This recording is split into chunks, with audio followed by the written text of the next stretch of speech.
መከራው አይለቅብሽ የተባለችው ኑሐሚን አሁንም ኤደን ጋር በድጋሚ ተገናኝተዋል። የኤደንና የኑሐሚን ግንኙነት ደግሞ መቼውንም ቢሆን ሰላም እንደማይኖረው ሁላችንም የምናውቀው ነው። የኤደንና የእናቷ ክፋት ጥግ የሌለው አረመኔነት ነው። ምክንያቱም ከዚህ በፊት የምታስታውሰው ከሆነ እሷ በራሷ ጊዜ ሄዳ ሴተኛ አዳሪነቱን ጀምራ ስለተደፈረች ኑሐሚንንም ለማስደፈር ብዙ ነገር አድርጋ ነበር። ነገር ግን አልተሳካላትም። ያ ነገር ስላልተሳካላትና በየሄደችበት እየተከተለች ኑሐሚንን ለማጥፋት የማታደርገው ነገር የለም። ወይዘሮ ገነት ከኤርሚያስ ጋር የነበራትን ግንኙነት እሷ ናት አጋልጣ እዚህ ቦታ እንዲደርሱ ያደረገችው። አሁንም ያሉበትን እያፈነፈኑ የሄዱበትን እየተከተሉ እየመጡ የእነሱን ህይወት ምስቅልቅል ለማድረግ ቆርጠው የተነሱ ነው የሚመስለው የወይዘሮ ገነትና ልጅቷ ኤደን። በጣም የሚያሳዝነው ነገር አሁን ከዚህ ከአቶ ለይኩን ቤት ከገባቸው በኋላ ወይም አቶ ተሰማ ከአቶ ለይኩን ከጓደኛው ቤት እስከ ልጁ ከገባ በኋላ የገጠማቸው በጣም የሚያሳዝንና ከሚገባው በላይ የሚያም ነው።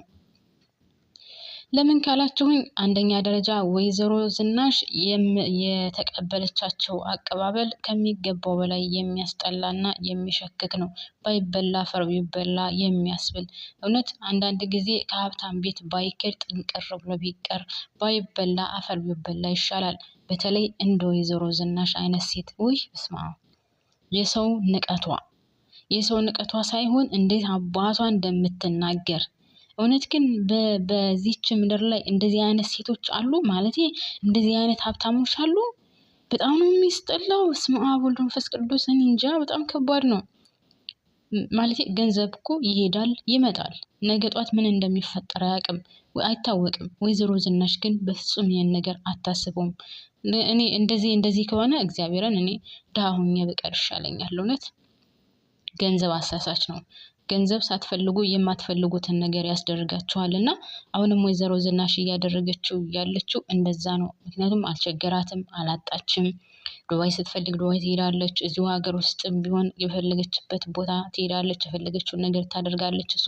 ምንም ነገር ችግርን አታውቅምና ድሃን ስታይና ለድሃ ያላት አመለካከት ሌላው ቀርቶ የራሷ ቤተሰብ እንኳን ሞቶ አቶ ለይኩን ነይ እንሂድ ቤት ውስጥ ሆነሽ እርምሽን አታውጭም ብሎ ይዟት ለሄደው ለቅሶ እያልክ ስታንከራትተኝ ከርመህ መጣህ ነው ያለችው። እሱ እና ታዲያ ከቤት ቁጭ ብለሽ ለቅሶሽን ልበይ ነው ወይ ሲላት ምን ችግር አለ? ድሃ ኖረ አልኖረ ምን ይጠቅማል? ሞተ አልሞተስ ምን ጎደሎ አለው? እና እነሱን ለቅሶ ደረስናቸው አልደረስናቸው ምን ችግር አለ ነው ስትል የነበረውና በጣም ነው የገረመኝ። እውነት በጣም ከሚገባው በላይና ከባድ ነው። ገንዘብ ማግኘት በጣም ሁሉን ነገር ያስረሳል። ገንዘብ ሲኖረን ሁሉን ነገር እንረሳለን። እውነት ሀብታሞች እንደዚህ ከሆኑ እኔ ሀብታም ባልሆን እንደዚሁ ድሃ እንደሆንኩኝ ፈጣሪ ይግደለኝ ነው የምለው። እውነት ለማንኛውም ሰላም ውድ ቤተሰቦች፣ ሰላም ሳልላችሁ ወሬውን አበዛውባችሁ ማለት ነው። ሰላም ናችሁልኝ ወይ? እንዴት ናችሁልኝ? የኔ ውብ፣ የኔ መልካም፣ የኔ ቅኖች፣ የኔ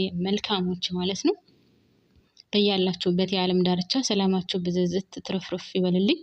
የተለመደውን የቻናሌ አዲስ የሆናችሁ ካላችሁ ላይክ እና ሰብስክራይብ እያደረጋችሁ ቤተሰብ ሁኑ። ነባር ቤተሰቦች ደግሞ ፕሌስ ቪዲዮ ሲደርሳችሁ የኔ ቀኖች ላይክ በማድረግ ተባበሩኝ። ቪዲዮውን ስትከፍቱት ላይክ አድርጉ። ላይክ የምትለዋን ጫን ብላችሁ አጥቁሯት ውዶችዬ ማለት ነው የኔ ማሮች። ለማንኛውም ወደ ወሬ ልሄድ። የወይዘሮ ዝናሽ ጉዳይ በጣም የሚያሳስብ ነው። ገንዘብ ስላለን ብቻ በዚህ ደረጃ የምንኩራራና በዚህ ደረጃ የምንሆን ከሆነ ነገ ፈጣሪ ለእኛስ ምን ይሰጠን ይሆን? እውነት አንዳንድ ጊዜ ሳስበው ገንዘብ ያላቸው ሰዎች በገንዘብ ሁሉን ነገር ማድረግ ይቻላል ብለው ስለሚያስቡ ነው መሰለኝ ሰውንም ሲያዩ ሰውንም ሲመለከቱ ለዳ ያላቸው አመለካከት ብቻ በጣም ነው የሚደብረው። ወይዘሮ ዝናሽ ማን ስሟ ኤደንን አግኝታታለች። ኤደንን አግኝታ ሰላም ስትላትና ወደ ቤት ከማምጣቷ በፊት ስትገናኛት እጇን ዘርግታ፣ እስኪ አስቡት ቤተሰብ፣ የሰው ልጅ እጁን ዘርግቶ ከሰጠ በኋላ ያኛው ሰውዬ ሰላም ሲለው እንዴት አድርጋ እጇን እንደቀማቻት እና እንደዛ ከማድረጓ በፊት ለምን እጇን ሰጠቻት? ለሰላምታ ለምን እጇን አቀረበችላት? በጣም እኮ ነው የሚገርመው። እኔ በጣም ነው ያዘንኩት። እውነት በስመ አብ። ሀብታም መሆን እንደዚህ የሚያደርግ ከሆነ ይቀር። ለማንኛውም እንግዲህ ወይዘሮ ዝናሽ ጥሩ የሆነ ቢላ አግኝታለች፣ ወይም ስለታማ ቢላ አግኝታለች። ለአቶ ተሰማና ኑሐሚን ከዛ ቤት በነገር እንዲጨቀጭቁላት ወይም ደግሞ መንቀር አድርጎ ለማውጣት እንግዲህ ጥሩ ቢላ አገኙ ብላ ይዛት መጥታለች። ግን ከአሁን በኋላ ኑሐሚንስ ብትሆን ለኤደን ጥሩ አመለካከት ይኖራታል ወይስ ጥሩ አስተሳሰብ ይኖራታል? አይኖራትም። እስከዛሬ ስትቀጠቀጥ የቆየችና እስከዛሬ በእሷ ምክንያት ስንት ዋጋ ስንት ብዙ ነገር ያሳለፈች ናት። ስለዚህ ሌላው ቀርቶ ከኤርሚያስ ጋር በነበራት ግንኙነት እንኳን የራሷ እናት ናት መታ እንደዛ ጉዷን ያወጣችው ወይም ያ ነገር እንዲከሰት ያደረገችው። ስለዚህ ከአሁን በኋላ ለነሱ ምንም አይነት ርህራሄ ይኖራታል ብዬ ወይም ደግሞ እስከዛሬ ድረስ ለነሱ የነበራት የዋህነት ማመን ተበድሎ ይቅር ማለት ምናምን ይኖራል ብዬ አላስብም።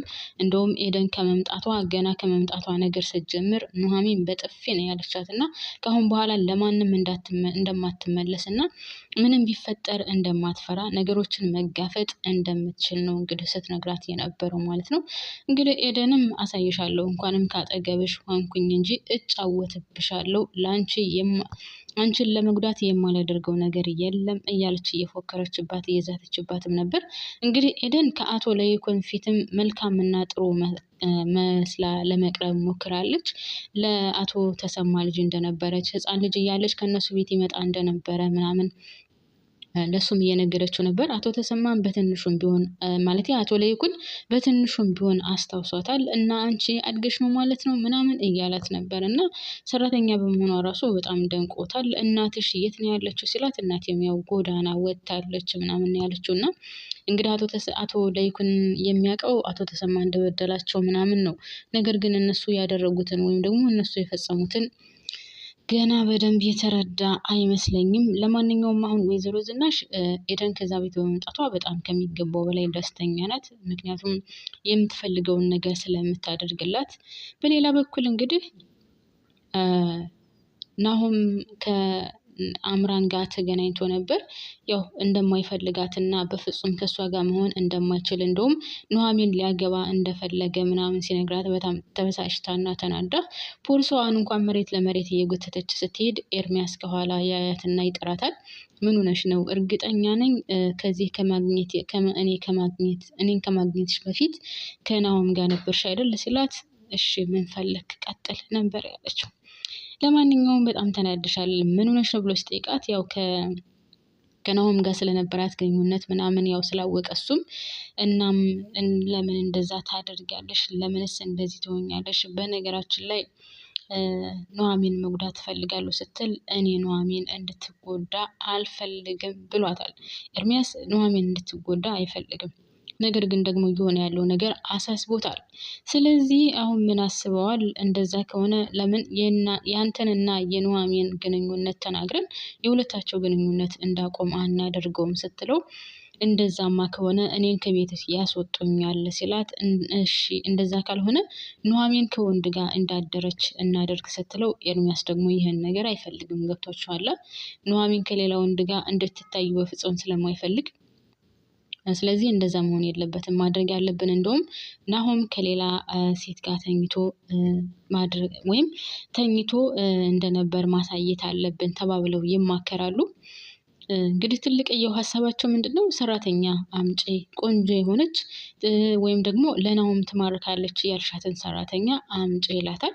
እሷም እና ናሆም ከሰራተኛ ጋር ሊተኛልህ ነው ስትለው፣ እንዴ ግዴታ እኮ ሰራተኛ መሆን የለባትም ግን ብቻ አንቺ ያችን ቆንጆ ሴት ታገኛለሽ ወይ ሲላት፣ እሷም እንደምንም ብዬ እንደውም እነዛ ጤባራም እናትና አባቱ ከሰራተኛ ጋር መተኛቱን ይወቁለት ብዬ ብላ ያው ሰራተኛ ለማምጣት እየተጣጣረች ነበር። ነገር ግን በመሀል እንግዲህ ኤደን መጥታለች። የኤደንን መምጣት ደግሞ ቤተሰብ ኤርሚያስ ራሱ አይፈልገውም። ምክንያቱም የኑሐሚን ጥላት እንደሆነች ጠንቅቆ ያውቃል። እሷንም አናግሮታል። መቼስ የመጣሽው እሷን ልትጎጂ እንጂ በሰላም አይደለም እያለም እያናገራት ነበር። አንተ የመጣኸው እሷን ተከትለህ ወይም እሷን ጥበቃ ነው? አው እስካሁን ድረስ ያንተና የእሷ ግንኙነት እንደቀጠለ ነው እያለችም እንግዲህ እየመለሰችለት ነበር። ውድ ቤተሰቦች ብቻ ድራማው የሆነ አሁን ሳስበው ሁሉም ነገር ኑሐሚን ላይ ነው። በቃ ሁሉም ነገር አጠንጥኖ ያለው ኑሐሚን ላይ ነው። እንግዲህ አምራን እና ኤደንም ተገናኝተዋል። ሁለቱ አንድ ላይ ለመስራት ተስማምተዋል። አምራን እና ኤደን ተገናኙ ማለት ደግሞ አስባችሁታል ምን እንደሚፈጠር? ሁለት ከይሲዎች፣ ሁለት አረመኔዎች ተገናኝተዋል። ሌላው ደግሞ ምንድነው እንግዲህ ኤደን ቀጥ ብላ ከናሆም ክላስ ገብታ ነበረ። እንግዲህ እሱን ለማግባባት ነው። ገና መጀመሪያም እንዳየችው ወዳው ስለነበረ እናም ደብሮ ከሆነ ቡና አፍልቼልሃለሁ ቡና እንድጠጣ ነው ስትለው እኔ ቡና አልፈልግም አመሰግናለሁ ሲላት እንግዳውስ እሺ የምትፈልገው ነገር ካለ ኤደን ብለህ ጥራኝ ስትለው አልፈልግም እኔ ኤደን ብዬ መጣራት ሳይሆን ኑሐሚን ብዬ መጣራት ነው የለመድኩት። ስለዚህ የምፈልገው ነገር ካለም ኑሐሚ ታደርግልኛለች ብሎ ይመልሳታል ማለት ነው። እሷም በጣም ተናዳለች። እናም ሁሉም ኑሐሚንን ለመጉዳት ነው እንግዲህ የተሰለፈው። የቤተሰቡ አጠቃላይ ማለት ይቻላል እኔም አትወዳትም፣ ወይዘሮ ዝናሽም አትወዳትም። እንግዲህ አምራንም ጥላት አድርጋታለች፣ ኤደንም እንደዛው። አሁን ከዛ ቤት ማነው ለሷ የሚከራከርላት? አቶ ለይኩን እና ናሆም ብዙ ባይሆንም ከዛ ኤርሚያስ ሴቱ አንድም ከሷ ጋር እንኳን የቆመ የለምና ለማንኛውም ዋናው ነገር ወንዶቹ ከሷ ጋር መሆናቸው ነው። ሴቱ ምንም አያመጣም አይደል?